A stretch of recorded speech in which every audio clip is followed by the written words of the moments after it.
tidbits. This is a little poem. Rare gifts. Rare gifts I have to treasure. We have so many blessings, so many gifts from our Heavenly Father.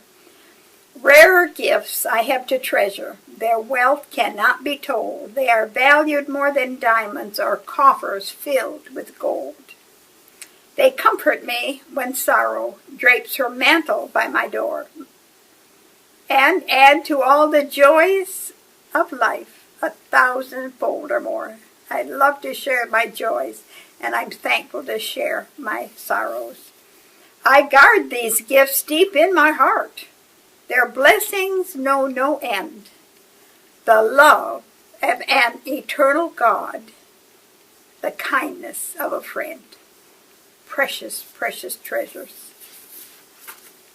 Okay, this is my story. God's police car. Summer was passing us by and fall was fast approaching. It had been a good season this year.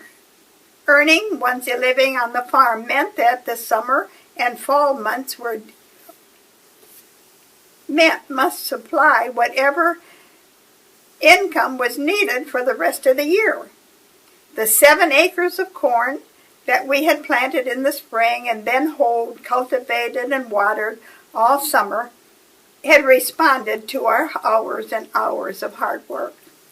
Beautiful big ears of juicy sweet corn waited to be picked and sold to the store. The stores. This was a particularly busy time of year. We not only picked and sorted, we also looked at each ear of corn to see that it was well matured but not overripe. We also checked to see that there were no worms in the corn before filling the big gunny sacks, which held 10 dozen ears each.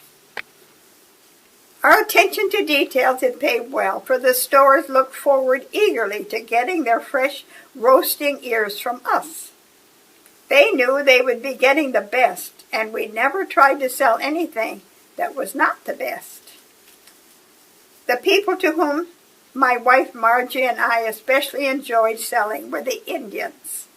We had sold to them before we had started selling to the stores in the area.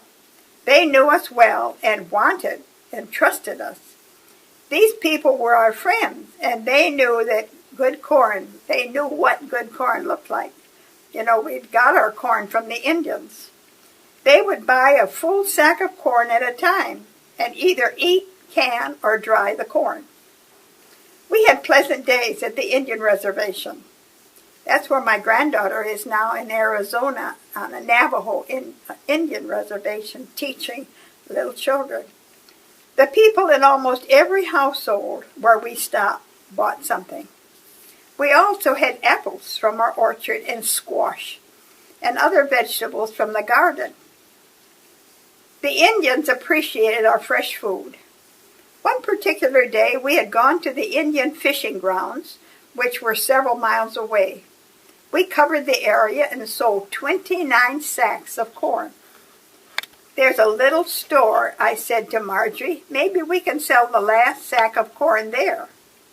I stopped in front of the store and walked inside. Margie waited in the pickup. The pay for the whole pickup load of corn and a good part of our summer's work was in my billfold. Store? It looked more like a saloon and a gambling joint to me. This wasn't where I wanted to be, but before I could turn to leave, 2 big men grabbed me by the arms and announced, "Here is a fellow who will gamble with us." "I don't gamble," I answered, looking around to see if I could find a friend or someone who knew me, but all were strangers. "Sure you do." "I don't know how to gamble." "We'll teach you." All this time they were dragging me to the back of the room and through a door to another room in the back of the first room. The situation did not look good. I felt my only hope would be from God, and I asked Him to take over and protect me. The money I had was needed for many things at home. I continued to pray as the fellows commanded me to put all of my money out on the table. While I was praying, the men dropped their hold on me. They and the dozen or so other men in the room fled out the back door. As I whirled around and dashed to the front of the store, I saw an Oregon State police car that had pulled up to the entrance of the building. That's what those men saw. But by the time I got outside, the dark blue police car was gone. My wife, who had been sitting there in the pickup, looked at me in surprise when I asked, "Where was the police car? Where is it gone?" She had not seen it. Just one road ran between the river and the rock wall. There was no place for that car to have gone. But it wasn't there.